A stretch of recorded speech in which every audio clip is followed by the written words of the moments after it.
नारायण का अवतार होने जा रहा है। थोड़ा देखिएगा, कौशल्या अपनी महल में बैठल रही, एक बैग चमत्कार भइल।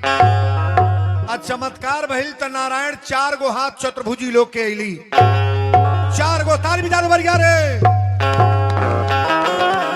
4 हाथ। घर में एगो औलाद न होखे वहू से बढ़न कोनो चिंता बा। आज हमरा ई कहे के बा, ए बजरंग बली, शंकर भगवान ही राउर जगी हो, और रौरी जग में जेकरा घरे औलाद ना बाड़े, ई कथा में वीरेंद्र बाबा बताए कि का करे के बा। रौरा घरे पुत्र हुई हैं। दशरथ जी रो के कहे, गुरुदेव हमरा के लोग निसंतानी कहेला, जौना और जाई ले जेही देखेला त मुंह तोपेला। वशिष्ठ जी के आंख में आंसू आ गए, कहे राजन आप थोड़ा चिंता मत करी, एगो पुत्र के कामना क के दशरथ जी गई ले।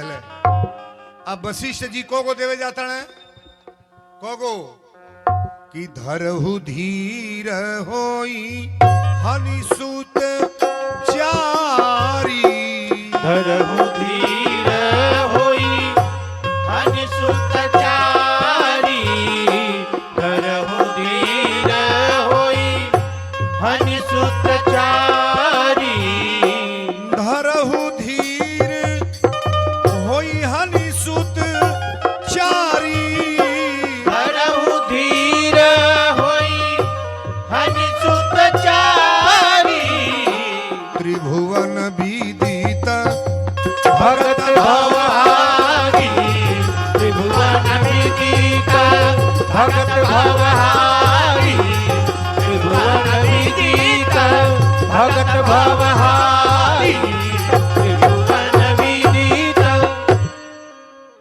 धरहु धीर होई हनि सुतचारी, कोगो होइए, कोगो एगो मांगे गइल बनी या कोगो दिया था। रोरा गांव में मांगल करी कुछ भेटाई ना, आई वीरेंद्र बाबा के लगो ना मिली, ना मिली, एहू ना मिली। अगर यहां नहीं मिला तो आप हिंदुस्तान में घूमते रह जाओ, कुछ मिलेगा नहीं। धरहु धीर होई हनि सुतचारी, त्रिभुवन विदित भगत भव। आप तनिको चिंता मत करी, रौरा 4 गो पुत्र हुई हैं, आ चारों तेजस्वी पुत्र, जौनी पुत्र के चर्चा संसार गाई महाराज। दशरथ जी रोवे लगले, फफक के रोवा तड़े, कहले पहले रौरा ई बताई कि हमरा पुत्र कैसे हुई हैं, कबले। गुरु वशिष्ठ जी कहे, राजन एक गो शर्त बा, अब ये जो यज्ञ वाली बात आ गई। पंडित जिगना में जेकरा एगो नाती ना बाड़े, एगो बेटा ना बाड़े, ये तौते जग ये कल्ले कली हैं, करी हैं जो आ एक जग से कई हजार पुत्र हो सकेले। भगवानों के अवतरवा जगिए से होके जाता। दशरथ जी निसंतानी रहले, पुत्र ना रहले, लेकिन उन्हों घरे बेटा जग करवला से भई। यज्ञ का पहले माहौल समझ लो। आज वीरेंद्र बाबा केवल यज्ञ पर प्रकाश डालेंगे। यज्ञ में कैसे परिक्रमा करना है, कौन तरह संकल्प होई, क्या लेकर परिक्रमा करना है, किस बीमारी के लिए क्या होगा, आज ये सब्जेक्ट मैं रखने का प्रयास कर रहा हूं। बोलो सच्चे दरबार की जय। दशरथ जी कहे कि महाराज बताई हमरा पुत्र कैसे हुई है। हमरा एगो नहीं खे, रौरा कहता नहीं 4 गो, 4 गो कैसे होंगे? तो कहले यू हमार लाइन धरब रौरा। श्रृंगी ऋषि वशिष्ठ बुलावा, पुत्र काम शुभ यज्ञ करा आवा। राम सिया राम सिया राम जय राम, राम सिया राम जय राम। भगति सहित मुनियाहुत दीन्हे, प्रगटे अग्नि चरु कर तबली इन्हें। राम सिया राम जय राम, राम सिया राम जय राम। बोल दी यज्ञ भगवान की। श्रृंगी ऋषि वशिष्ठ बुलावा, अब पुत्र काम शुभ यज्ञ करावा। एगो पुत्र खातिर यज्ञ होके जाता तंता का। और जग की पहले परिभाषा समझ लो। जग कोई ड्रामा नाच नहीं है, जग कोई साधारण पूजा नहीं है, जग कोई खेल खिलौना नहीं है। 33 करोड़ देवताओं को यहां बुलाया गया है। कौ करोड़? पृथ्वी पर कितने देवता हैं? 33 करोड़। और गौर से सुनना, सारे देवताओं को आवाहन किया गया है यहाँ जगसाले में। जो हमारे वैदिक आचार्य हैं ना, जितने आचार्य बैठे हैं, सबको एक सीट दिया गया है। कौन ब्रह्मा बनेगा, कौन कौन पद लेगा, सबको एक एक पद दिया गया है महाराज। तुम बोलिएगा बाबू को, बोलो सच्चे दरबार की जय। श्रृंगी ऋषि वशिष्ठ बुलावा, अब पुत्र काम शुभ यज्ञ करावा। भगति सहित मुनि आहुत दीन है, अब प्रगटे अगिनी चरुकर तब लीन ही। ये जगशाला में आहुति होता है, आहुति हवन। हमारे वैदिक आचार्यों द्वारा हेतना धूपे अगरबत्ती सनाई आहुति होला। कुंटल के कुंटल यहाँ मसाला पड़ता है महाराज। और यहाँ देवता खुश न हो, हम लोग का काम सफल न हो, तो ये कथा करने कराने से कोई मतलब थोड़ा ना है। सबको विचार पहले बदलो। आप नियम बताने जा रहे हैं। आहुति जब दीहल गल तो अग्निदेव महाराज हब के प्रसाद लेके अले। हब माने खीर, खीर के प्रसाद लेके अले। अब ये जो अग्निदेव महाराज जब प्रसाद ले अले तो कहले, जो वशिष्ठ कछु हृदय विचारा, अब पूरन काम भय सिद्ध तुम्हारा। यह अभी बाटी देव निपजाई, अजथा जोग्य जेहि भाग्य बनाई। अच्छा एक बात बताइएगा, सब बात छोड़िए। पूजा में शक्ति है कि नहीं? नहीं है, नहीं है। धरती पर कोई और शक्ति है कहीं? हमारा ब्राह्मण समाज यहां बैठा हुआ है, और जो बेटियां बहन पूजो कोई खल का न होता। अब तो लोग के घर जो पूजा होता ना, अब भगवान मालिक बाड़े। जौने घर में गणेश जी के फोटो धोइल बा, दुर्गा जी के फोटो धोइल बा, शंकर भगवान के मूर्ति धोइल बा, सब देवी देवता धोइल बने। अब मर्द मेहरारू रोज सुबेरे कपूर अगरबत्ती देखावत अड़े, घंटी बजावत अड़े, पूजा होता। अब वही घर में लहसुन प्याज डाल के बाजारी से काट के आइल बा हो, आ धुआरहा दिया आइल बा तकी हो। अच्छा वो घर में देवी देवता रही के भगी हैं। मतवा लोग बतावे जे मुड़िया हिलावता। कहो जौने घर में देवी देवता के बसावल बा, अगरबत्ती कपूर देखावत रहे लोगन, अब वही घर में जीव काट के ले आके भदभदा रहे हो। उस सेंट या वो खुशबू जाई तो देवी देवता रहेंगे कि भागेंगे? नहीं बोलोगे? नहीं बोलोगे? पंडित जिगना बनाने के घर खाई जाला, बुझे वाला तब बुझते बा। 4 दिन कथा वीरेंद्र बाबा के बा, आधा गांव के साधु बना दे बा, साधुआइए देव हम। एगो हमरा पुस्तक बा, हमरा लगवा ताकब हमरा। और वो पुस्तक में लिखले बा कि कोढ़ क्यों होता है। बच्चे को बैठाओ ना भाई। चरक क्यों होता है, कुष्ठ रोग क्यों होता है, ब्लड कैंसर क्यों होता है, कैंसर क्यों होता है। ये जो बीमारी के नाम धैली है, ये बीमारी होने वाले से कोई शरीर छुआएगा? ध्यान देना मेरी बात को। और जितनी बेटियां बहन बाबू लोग हैं, गौर से सुनना। हमारे लग पुस्तक बा कि जेकरा हाथे गोड़े में कोढ़ फूटल बा, कुष्ठ रोग, वो आदमी के जलावल ना जाला, माटी में तोपल ना जाला, पानी में फेंकल जाला। जेकरे देही में ब्लड कैंसर भइल बा, बज बज कीड़ा फेंका था, मवाज फेंका था, खून फेंका था, मुहे रहे, टट्टी पैखाना के रहे, तो के जरावल नहीं जाई, माटी में तोपल ना जाई। वो ब्लड कैंसर जौने के देही में भइल बा, कीड़ा मवाज पीव, ओके ले आके पानी में फेंकल जाई, पानी में फेंकल जाई। कहाँ फेंकाई? पानी में। अच्छा तो उस शरीर पानी में फेंकाई तो के खाला? उ देह जकरा का कोड़ी फूटल बा, चौरक बा, ब्लड कैंसर बा, पानी में फेंकाई तो के खाई? क्यों नहीं जानता? मछरी, मैं प्रमाण के साथ बोल रहा हूं, अगर वो मछरी मार के अपने मछुआरा ले आल बा बाजारी में, और वो मछरी रौरे घरे कीन के आई, और जेकरे घरे बनल लिया वो स्टम्प पे मैं लिख रहा हूं बल कैंसर, कैंसर, कोढ़, चरक, कुष्ठ रोग, वो बीमारी होगी कि आदमी को कोई बचा नहीं पाएगा। ताली बजाओ बढ़िया रे। अब हे तर सुन लो, तोहार खून हमारी देही में चढ़ावे के बा, तो डॉक्टर गुरु मिलाएगा कि नहीं? नहीं मिलाएगा। गुरु मिलाएगा तब चढ़ेगा। आपके शरीर का खून उनके में चढ़ाना है तो गुरु मिलाएगा। है मुर्गा मुर्गी बकरी बकरा के क्यों गुरु मिलवले बा, ले आके भदा के घोटा तड़ा लोगन। पहला दिन बोला तानी, अच्छा आज उससे के रच बचनाई खाई तानी, हाथ उठावा तो नहीं को जने होता है 3 3 6 3 9 3 12 3 15 20 25 उठा लो तो लोग कहिया खाई 40 जने हाथ उठौले बड़े कि वीरेंद्र बाबा आज से शपथ ले तनी ना खाए। 40 महिला हाथ उठौले बड़ी कि आज से रस बच ना खाए।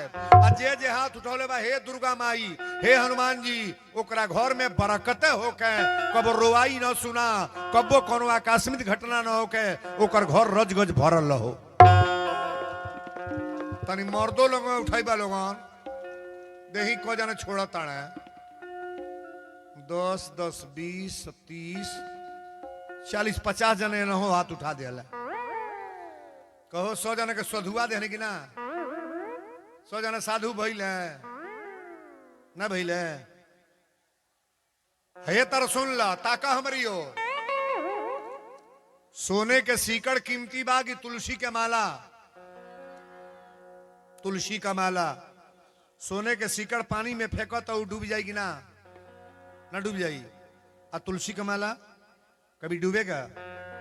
सोने के सीकड़ पहिर के सास मर जा तो सीकड़ी खातिर झगड़ा होगी ना। तीनों पतो कहीं पहले सीकड़ बटा जाई तब फूकई है। और तुलसी का माला पहिर के बुढ़िया मर जा तो कौन पतो ही ले कोनो कोई हम नहीं साधु, हमारा नहीं साधु आए कहो नहीं ले, हम नहीं साधु बोल हमरी मान के नहीं। सीकड़िया खातिर सीकड़ लेने वाले का नरक होगा, प्रमाण मैं दे रहा हूं। 50 को गहना बनवा लो, लेकिन एक प्रमाण के साथ मेरी बात को सुनना। इसका गारंटी तो मैं नहीं दूंगा कि आपका मोक्ष होगा कि नहीं, स्वर्ग जाओगे कि नहीं, बैकुंठ जाओगे कि नहीं, लेकिन प्रमाण के साथ मैं बोल रहा हूं, एगो तुलसी का दाना पहनने वाले का कभी नरक नहीं होगा। ताली बजाओ बढ़िया रे। एगो तुलसी के दाना पहिरे वाला के नरक तनीमन कौन बा? सीकड़ की तुलसी न पहिरल पार लगे तो सुबेरवा जा पे कल लो सीताराम सीताराम सीताराम माला बागना तो लोग घरे मतवा लोग घर के मालवे नहीं हो। तुलसी के माला एगो मंगावा, पैसा नहीं लगी, 20 रुपया मिल जाएगी। सुबेरवा 5 माला फेर लो सीताराम सीताराम। देखो तारी घर में कोनो बीमारी आवता तन घुमा ना सकेल रे, तन घुमा ना पैबू धो धो में ताबत गेड़ू जो घुमा जो घुमा लिया ना उठलू। यही तरह लड़का खेलावल जाला, यही तरह असल में बुरबकवा को ही चिन्हा जाला। तन ताकब हमारी हो। देहाती एरिया में एगो शहरी लड़की के बियाह भइल रहे, तो शहरी लड़का त नहीं रहे, शहर के मौगी रहल। औरतिया कलश काजी कबो हमरा नैहर ना आए और डोरन जाना ही दमदा। ओकर सौखी लोग कली बोलाउन तारे दुल्हा के देखल जा कैसन बाण है, बड़ा मन लागल बा। बोलाओ दुल्हा के, ए दादा फोन लगौला सी हलो कैला, पूछलस कहाँ बानी, कहला भैंस खोल ले बानी। तो मौगी कहल त नैहर आजा हमार सौखी लोग देखी। त नैहर गए, ससुरारी गईल, मंगनी के पैंट मंगनी के बुशर्ट जैकेट पहिर के। आ जब गईला त ताकब हमरा और पूरी पुलाव मशरूम पनीर सब्जी बनावल। सौखी लोग टकटकी में लागल बड़ी देखल जाए कर दुल्हा होशियार बड़ा बड़ा चाँप के बतियावे ले। अपने मर्द के बड़ाई बतियाव चाही कि ना नहीं बतियाव चाही। त तनी भोहरो बा तो कोई दा बड़ा चैंपियन हवे, बड़ी मारे बड़ी इज्जत करे ले। हई ता कहे न पूरी या सब्जी पहले दिहलस, ई बैठल खाए देहात के आदमी एगो पूरी उठावे आ दू कतरी तरकारी धो के एक बार मुंह में डार ले। सखी लोग कहली दादा ई त बकलोल बुझाता है कर मारदा, ऐना बड़ाई बतियाओ तो ले पूरी एक बेर खाता तो एक लाज लागल जौने के मर्दा रहे।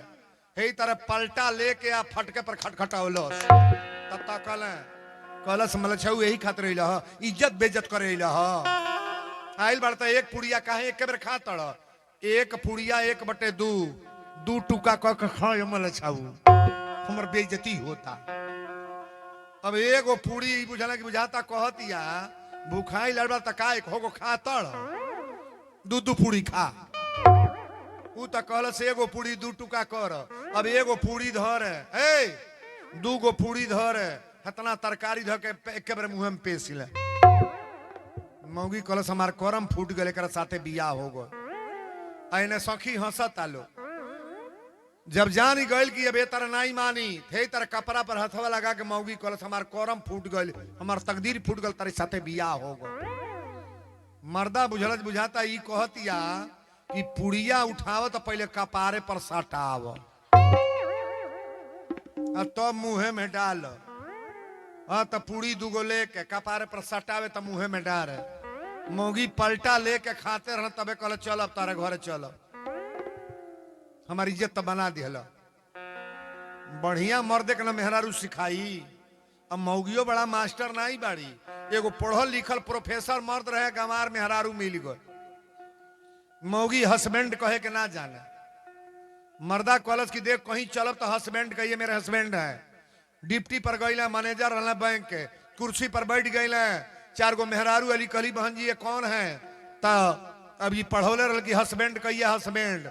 कॉलेज कौन है तो कहलस कि मेरे सर्वेंट है ये।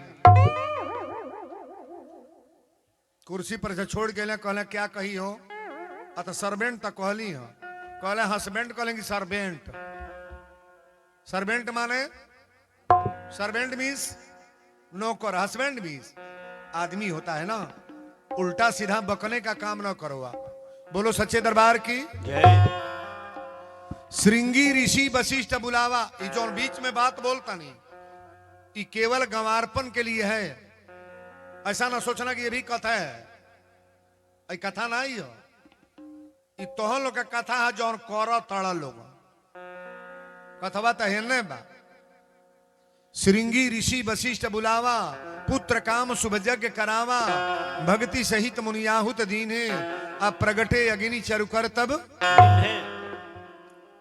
अग्निदेव महाराज हब के प्रसाद लेके ले आई है, प्रसाद लेके दशरथ जी अपनी घरे गईले। को गो रानी बाड़ी 3 गो, तीनों रानी के बोलोले हो तब ही राय प्रिय नारी बोलाई, कौशल्यादि तहां चलिया। राम सिया राम सिया राम, जय जय राम राम राम। सिया राम जय जय राम। अर्ध भाग्य कौशल्यादीना, उभय भाग्य कर आधे की। राम सिया राम जय जय राम राम राम। सिया राम जय जय राम। बोल दी शंकर भगवान की जय। खीर के प्रसाद लेके गई लहले। इस जग का प्रसाद बड़ा महंगा चीज है। और एक बात सुन लो, कल हाली हाली में प्रसाद पहले दुके बांट दी हो। पहले आरती के गोड़ लगले के बाद प्रसाद लो लोग, अब बांटा लोग, बीच में नहीं। कोई लेकर प्रसाद मुंह में जुठिया कर लेगा तो परिक्रमा कैसे करेगा।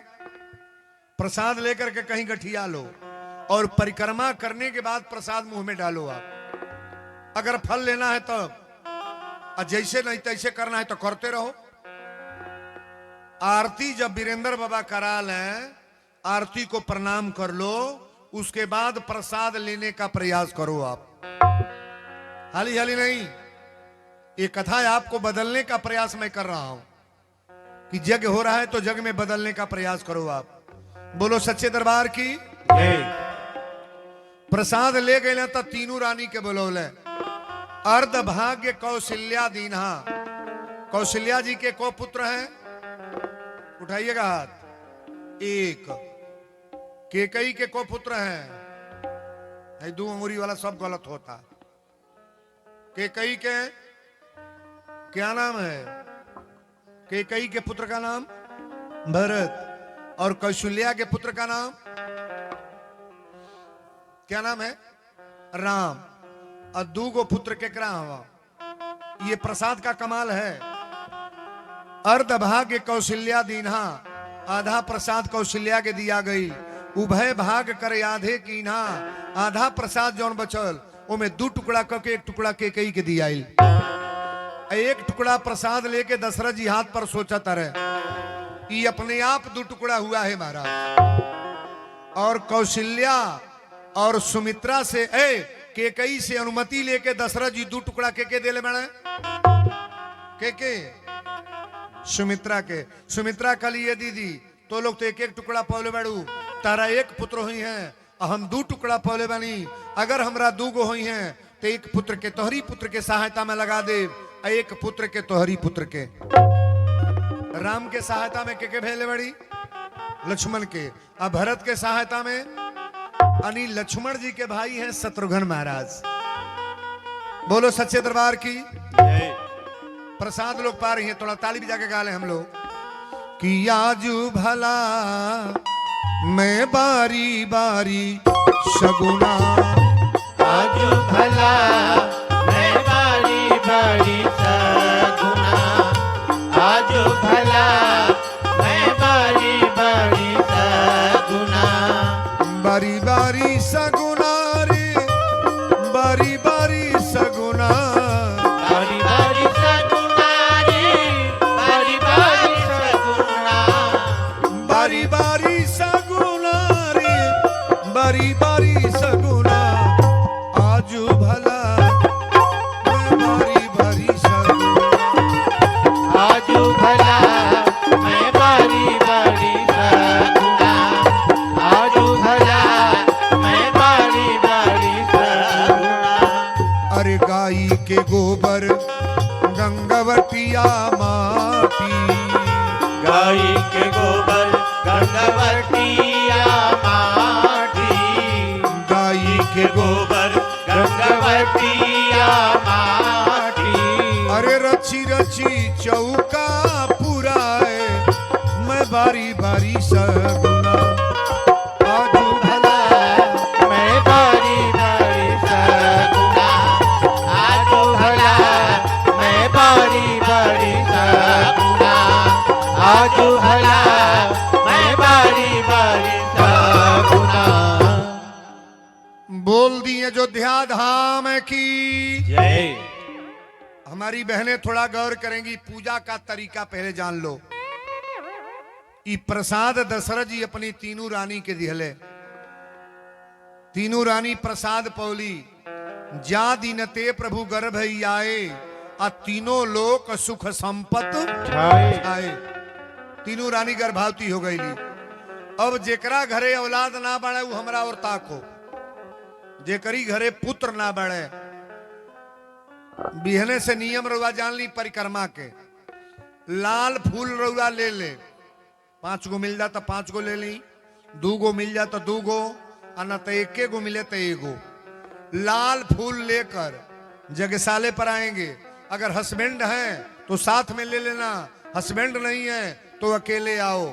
लेकिन फूल लेकर के जो हमारी बहनें बेटियां आएंगी जिनके घर में औलाद नहीं है, गौर से सुनना, फूल लेकर जो आएंगी, लाल साड़ी, लाल ब्लाउज, लाल पेटीकोट, लाल चूड़ी, लीलार पर लाल बिंदी, यानी सब कुछ लाले लाल हो, हरा पीला नहीं।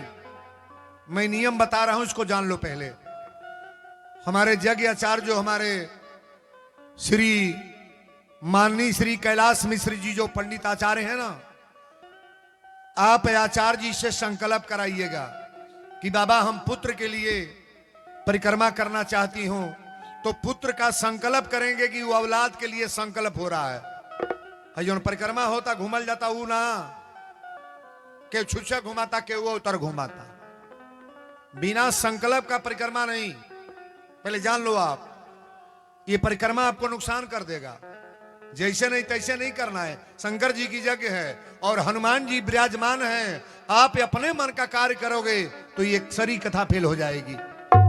आचार्य जी से संकल्प करा के नियम से परिक्रमा करो। जो फेरा आव फूल तूर के नीचे गिरा दो मेन गेटे पर। एक फेरा, एक बेर, दो बेर, जितना पार लगे, 11 चक्कर, 21 चक्कर, 51 चक्कर। हम ये नहीं कहेंगे कि 24 घंटा परिक्रमा करो, 5 फेरा घूमो, लेकिन फूल से लाल।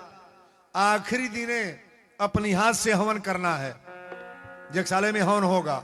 जो महिलाएं जिनके पास बच्चे नहीं हैं, और दूसरी बात, जो दिन यज्ञ है शाम को अपने हाथ से तिल का तेल ले लो और मिट्टी का दीपक लेकर अपने हाथ से, जिनके पास औलाद नहीं है, ये आकर के रोज डेली शाम को दीपक जलाएं। यहां आखिरी दिन हवन करना। लास्ट में एक पूजा बताएंगे जो घर में होगा। हमारे बताने से कईयों हजार लोग, हमारे कितने लोगों का महाराज ऐसा हुआ है। मैं भगवान तो नहीं हूं, लेकिन आपके घर में ये नारायण की कृपा होगी कि आपके वहां थरिया बाजेगा। ये बात अच्छी है कि नहीं? समझ में आई? अरे मैं बहुत लोग दुखी बा। भगवान तन धन कम दे, रुपया कम दे, पैसा कम दे, लेकिन एगो बेटा जरूर दे दे गोद में। सगरी धन होके जो महिला के शरीर से बेटा ना बा, न नौकर नैहर में इज्जत होई, न ससुराल में बझनिया लोग कहता। कथा को ध्यान से सुनना। जो बेटियां हमारी जिनकी शादी नहीं हो पा रही है, गौर से सुनना। कलश उठवले हुई लोग, कलश उठल में ना, कलशा कपार पर उठा लो और शाम के रोज दीपक जलाओ। लेकिन जिनकी शादी करनी है, ये पीला वस्त्र पहन करके, निवेदन मेरा सुन लो पहले। पीला वस्त्र पहनेगी, पीला वस्त्र और पीला फूल लेकर के आप जगसाले पर आओ। जगेचार्य जी से निवेदन कर दी, महाराज मैं अभी, मेरी शादी नहीं हुई है, आशीर्वाद दें आप, मंत्र द्वारा संकल्प करें कि मेरी शादी कहीं ना कहीं तय हो जाए। कितने माता पिता परेशान हैं। कुछ पड़ जाता तो नाड़ी पड़ जाता तो हई दोस्तबा, तो हई दोस्तबा, शादी तय भल कट जाता। होता कि ना होता? लड़की की शादी होगी, नियम से आकर रोज परिक्रमा करें, और शाम को जो जो लोग कलश उठाई हैं, शाम को डेली दीपक जरूर यहां जलाया करो आप। आखिरी दिन अपनी हाथ से हवन करना है, उस लड़की की शादी तय हो जाएगी। रोगी आदमी सुने, रोगी जिनके घर में बीमारी है। बहुत लोग कहले बाबा रुपया हो तब पते ना चलता, एक जने बीमारे रहत अड़े, तो रोगी आदमी को लेकर जगसाले पर आओ आप। जिनके वहां बीमारी है, रोगी आदमी को ले आइए और आचार्य जी से संकल्प कराइए, और संकल्प करा करके अगर तुलसी का माला मिल जाए तो माला से परिक्रमा करो, और न मिलता है तो तुलसी का पत्ता लेकर आकर संकल्प करा के और नियम से परिक्रमा करो। आखिरी दिन अपने हाथ से हवन करो। भगवान से बड़ा वीरेंद्र थोड़ो ना है, अभी उनसे बड़े हम हैं। परमात्मा से बड़ा कोई है नहीं। अच्छा बताइए, नियम बताए हैं तो बढ़िया है कि बुरा है? खाली हाथ कभी परिक्रमा न करो आप, नहीं, खाली हाथ कतई। जिन बच्चों को पढ़ने में मन नहीं लगता है, गड़ी का गोला छोड़ छोड़ दाना काट लें और यहां जगसाले पर ले आओ। आचार्य जी से संकल्प करके कि मुझे शिक्षा में दिल नहीं लगता है, नींद आ जाती है, पढ़ने में मन नहीं लगता है, विधिवत आप नियम से रोज परिक्रमा करो, 11 फेरा, 21 फेरा, और आखिरी दिन अपने हाथ से हवन करो। देखो लड़की और बच्चा आपका कंपटीशन बीट करता है कि नहीं करता। तारीफ जा यार। ये 4 लाइन मैंने बताया, लेकिन आज दशरथ जी के वहां देखे, ताकिएगा, दशरथ जी के वहां 4 पुत्रों का जन्म होने जा रहा है। जा दीनते प्रभु गर्भ आए, तीनों लोक सुख संपत छाए। जोग लगन गृह बार तिथि, सकल भय अनुकूल, चरु अरु अचर, हर्ष जतु राम जन्म के मूल। आज भगवान के जन्म के तरह व्यवस्था देखिए आप। तुलसी बाबा लिख रहे हैं कि नवमी तिथि मधु मास पुनीता, तिथि मधु मास पुनीता, नवमी तिथि मधु मास पुनीता, नवमी तिथि मधु मास पुनीता, नवमी तिथि मधु मास पुनीता, शुक्ल पक्ष अभिजित हरि प्रीता, शुक्ल पक्ष अभिजित हरि प्रीता, शुक्ल पक्ष अभिजित हरि प्रीता, शुक्ल पक्ष। नवमी तिथि मधुमास पुनीता। भगवान का जन्म कब हुआ है?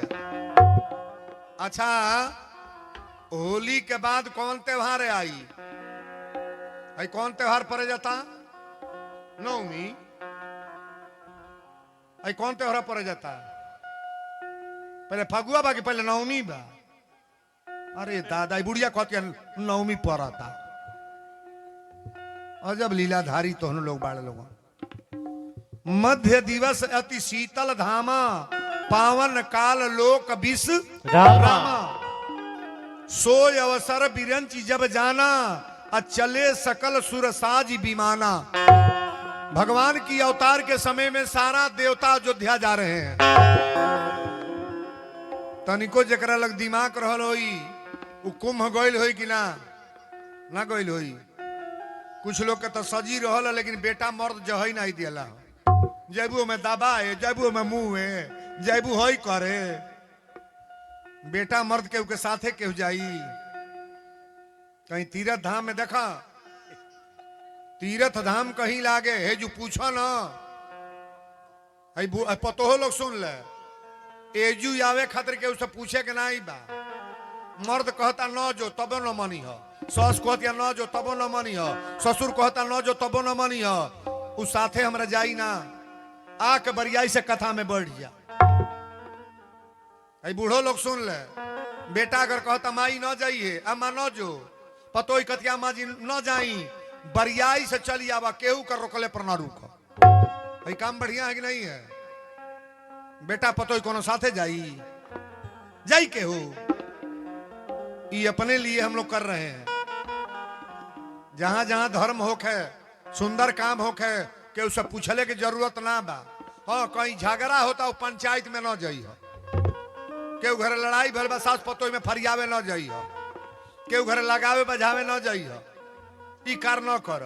लेकिन हेजू वीरेंद्र बाबा कह दे तड़े, बिना बोलौले आके 2 बजे हड़ाक दे बैठ जा। बोलो सच्चे दरबार की कथा तो अब आइल बा। तुलसी बाबा लिखले, सुर समूह विनती करी पहुंचे निज निज धाम, जग निवास प्रभु प्रगटे अखिल लोक विष राम। नारायण का अवतार होने जा रहा है। थोड़ा देखिएगा, कौशल्या अपनी महल में बैठल रही, एक बैग चमत्कार भइल। चमत्कार भइल तो नारायण 4 गो हाथ चतुर्भुजी लोग के अली। 4 गो तार भी जानवर रे, 4 हाथ। कौशल्या ने जब देखा तो कहा कि हे प्रभु, हम रौरा के कौना रूप में मंगले रही हैं? रौरा बेटा बन के आयल बानी की बाप? भगवान कहले इतनी पर तो बापे बनल बानी, 100 से आयल बानी। कौशल्या कहली रौरा के पुत्र के रूप में मंगले बानी। पहले 2 हाथ कम करी तो 2 गो हाथ कम कैले। एकरे बाद कौशल्या ने कहा कि पहले भगवान पूछले का करी? कौशल्या ने कहा कीजिए शिशुलीला अति प्रिय शीला। आप बालक बनकर के गोद में आइए ना, तब बालक बन के कोरा में अइले। आज जब कोरा में अइले तो बरबर बतियावत आड़े। कौशल्या कली हो गड़बड़ बा, लइका पैदा होला तो चिल्ला चिल्ला रोवेला, पहले रोई। भगवान कहले रोहू के परी, कौशल्या कली रोब नहीं तो गांव में बुझाई कैसे कि बच्चा भइल बा तो सुनी बचन सुजाना रोदन खाना खाना परमात्मा रोने लगे और जब भगवान रोने लगे तो दासी दौड़ल बजा के महाराज बधाई हो बधाई हो। दशरथ जी कले कौन बधाई आ तो महारानी कौशल्या के महल में एक पुत्र का जन्म हुआ है। दूसरी दासी जाके कलश महाराज बधाई हो। दशरथ जी कहे तोर कौन बधाई आ तो महारानी के कई के महल में एक पुत्र का जन्म हुआ है। तीसरी दासी कलश महाराज बधाई हो। दशरथ जी कहे तोर कौन बधाई आ तो महारानी सुमित्रा के महल में 2 पुत्रों का जन्म हुआ है। कौन जन्म भइले? ई रामायण की चौपाई है लेकिन मैं सोहर में गा रहा हूं सोहर। हरे दशरथ पुत्र जन्म सुनी काना जन्म सुनी है ललना माना हो ब्रह्मानंद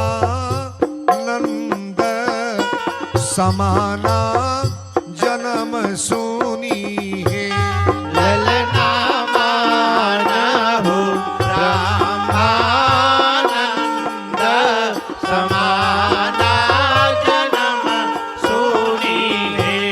जाकर नाम सुनत शुभ होई सुनत शुभ ललना मोरे गृह आवा प्रभु सोई जन्म सुनी है ललना मोरे गृह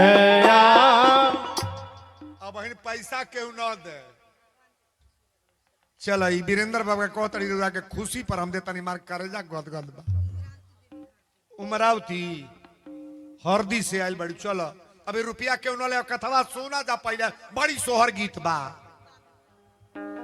चल बाबू बाणे न चल दू जन बाणे तो प्रयास रहो एक आध गौरी होक हाँ लइकन सनाई डेराई जाला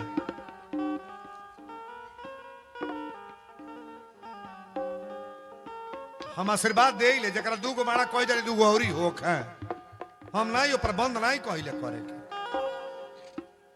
अरे जाकर नाम सुनत शुभ होई सुनत शुभ ललना मोरे गृह आवा प्रभु सोई जन्म सुनी ललना मोरे गृह आवा प्रभु सोई जन्म सुनी है। परमानंद पूरी माना राजा पूरी मान है ललना कहा बुलाऊ बजावाहू बाजा पूरी मन है ललना बुला बजावहु बाजा पूरी मन है ललना बुला बजावहु बाजा पूरी मन है।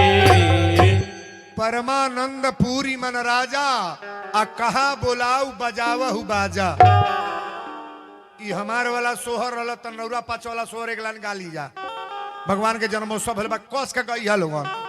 अरे कौने माँ से बाबा मोर बियाह कइले कौने माँ से गवाना दिहले ए सखिया कौने माँ से सूता लीरे ओ सारा आवा बदनिया हमारी भारी भैली हो ए सखिया आता चुपाई बोलोगा चुपा जा तोरे गावल बजाव सोहर गवाता हो मुझे तो वही में तोरी रू वाले आका यही तरह सोहर का वाला हे शंकर भगवान जे जे कड़े रे गावा ता चाप के ओकरा घरे बेटी होका नाती होका बधाई बाजो आ जे जे बहटियावा ता कोई नहीं मैं कहियो दे बोले कस के हे सखिया कौने माँ से सूता लीरे वो सारा अवा बदनिया हमारी भारी भैली हो ए साखी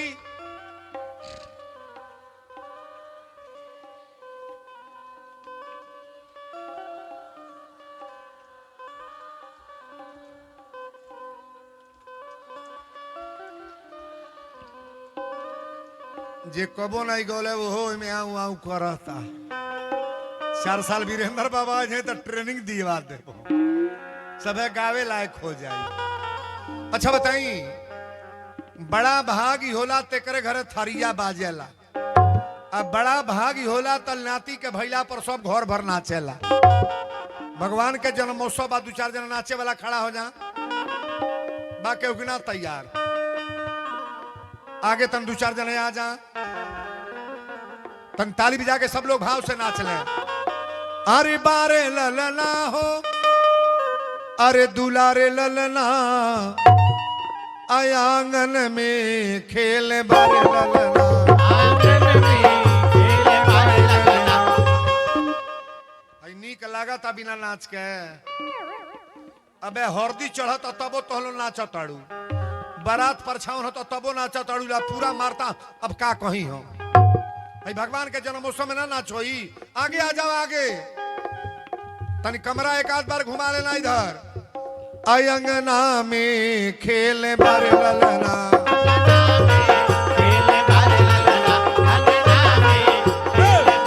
बधाई हो अंगना में खेले बारे ललना अच्छा तो सब है खड़ा भइल बा केहू नाचता है ठड़ुआ लोग ना खड़ा होके खाली नाचे वाला लोग खड़ा होई नाचे वाला है ये नाचे के नाचे तो बैठा ना बैठलू सगरी लोग में खड़ा हो गए जेकरा नाचे बाबू आगे आ जाए आगे है कमरा में जाता सब लोग आगे आ जा हाँ ओजू आ जा आगे आई अंगना में खेल बारे ललना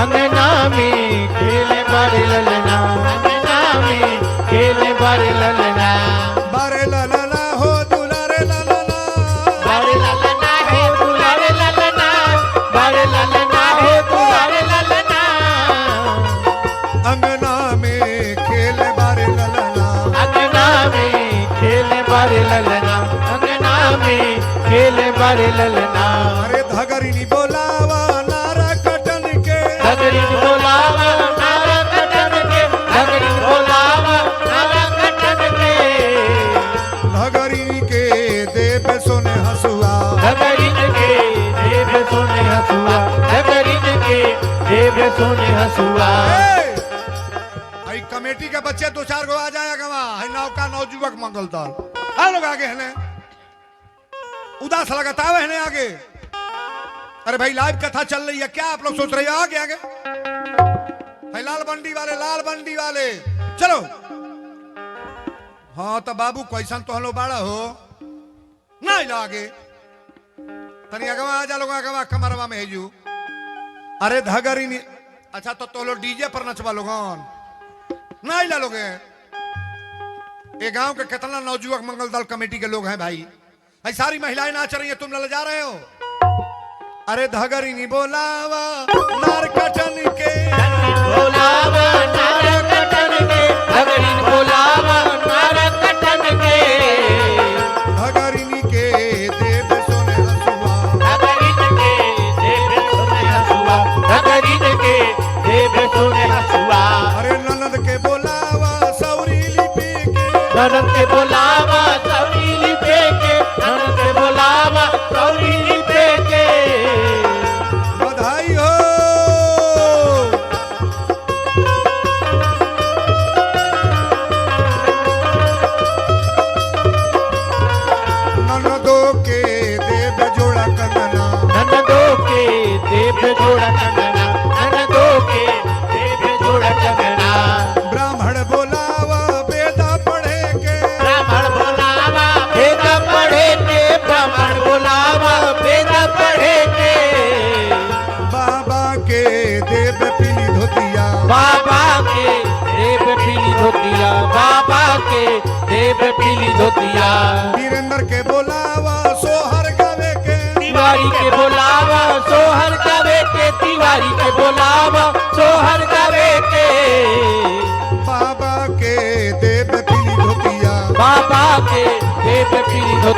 बाबा के देव पीली धोतिया, बाबा के देव पीली धोतिया, बाबा के देव पीली धोतिया, बाबा के देव पीली धोतिया।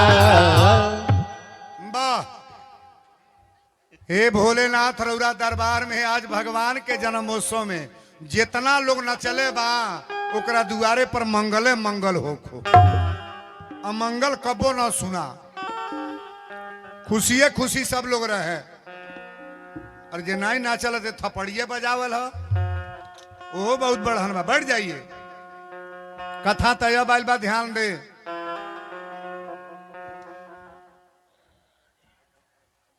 बड़ी सुंदर भाव है महाराज। भगवान के जब जन्मोत्सव भइल बा, हम लोग अपने परिवार में सभी लोग 2 लाइन गा लीजिए कि भय प्रगट कृपाला दीन दयाला कौशल्या हितकार। भय प्रगट कृपाला दीन दयाला कौशल्या हितकारी। प्रगट कृपाला दीन दयाला कौशल्या हितकारी। हर्षित महतारी मुनि मनहारी अद्भुत रूप विचारी। हर्षित महतारी मुनि मनहारी अद्भुत रूप विचारी। भूषण बनमाला नयन विशाला शोभा सिंधु खरारी। कई दुई कर जोरी स्तुति तोरी यही विधि करो अनंता। कई दुई कर जोरी स्तुति तोरी यह विधि करो अनंता। माया गुण ज्ञान वेद अमाना वेद पुराण भनंता।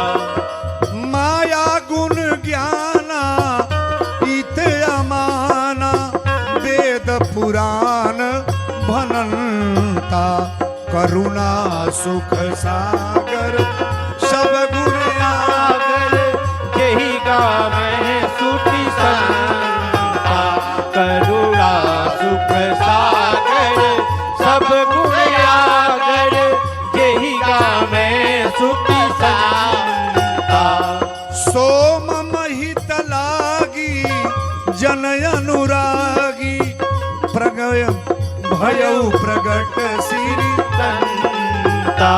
ब्रह्मांड निकाय निर्मित माया रोम रोम प्रतिवेद कहे। यह कथा सुनाई मात बुझाई जस प्रकार सुत प्रेम लहे।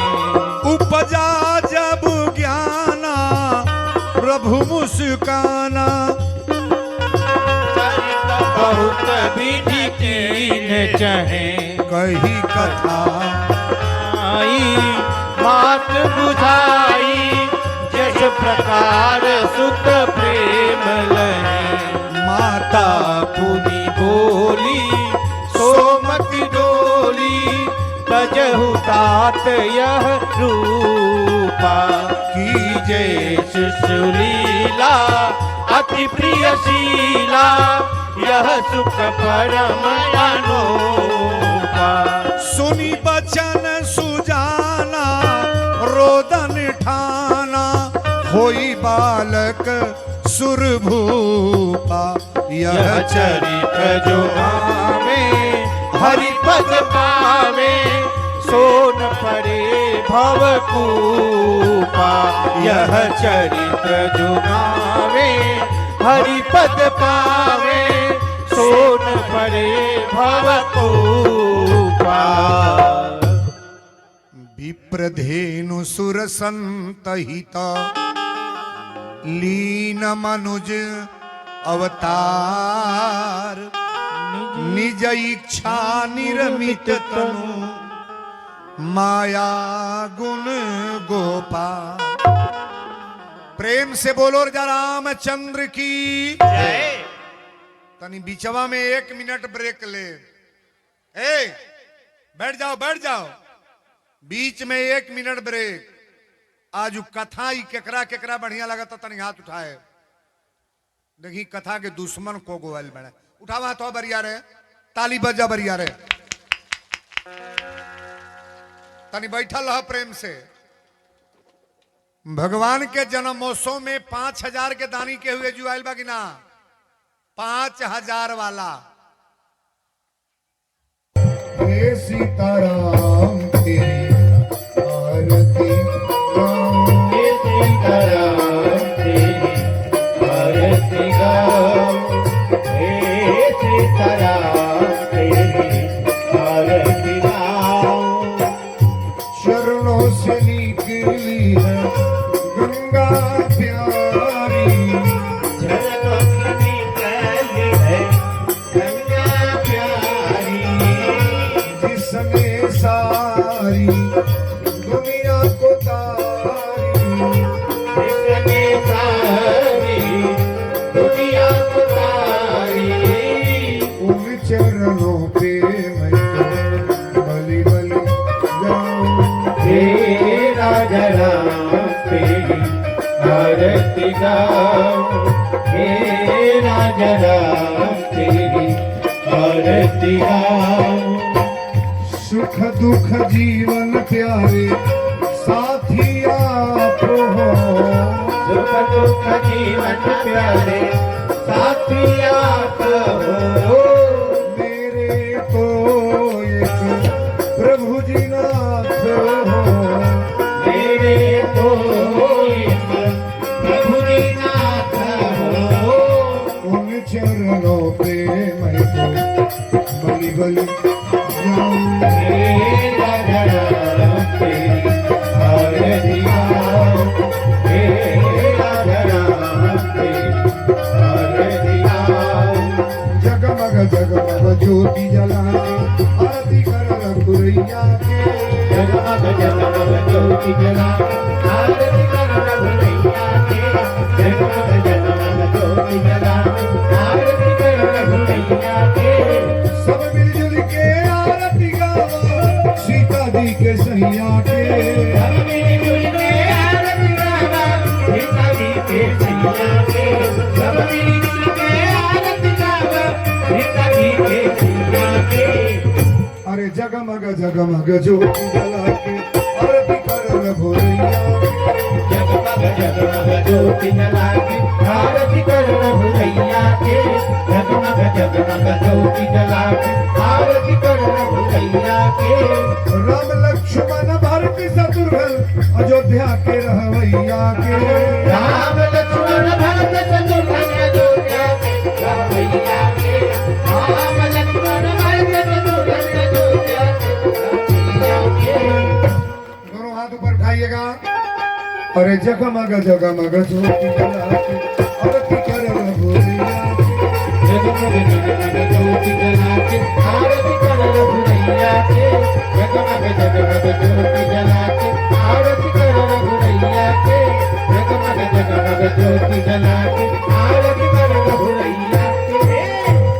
प्रेम से बोलो वृंदावन बिहारी लाल की, हनुमंतलाल महाराज की, देवादिदेव महादेव की, जग भगवान की, दान दाताओं की, उनके माता पिता की, कुटुंब परिवार की। दोनों हाथ उठाइएगा। ओम हर हर महादेव। आरती को प्रणाम करने के बाद 6 चक्कर परिक्रमा करना है। वो फेरा 6 चक्कर परिक्रमा करने के बाद ये प्रसाद मुंह में डालेंगे। आरती को प्रणाम करते जहाँ प्रसाद जाए, आगे प्रसाद जाएगा आगे।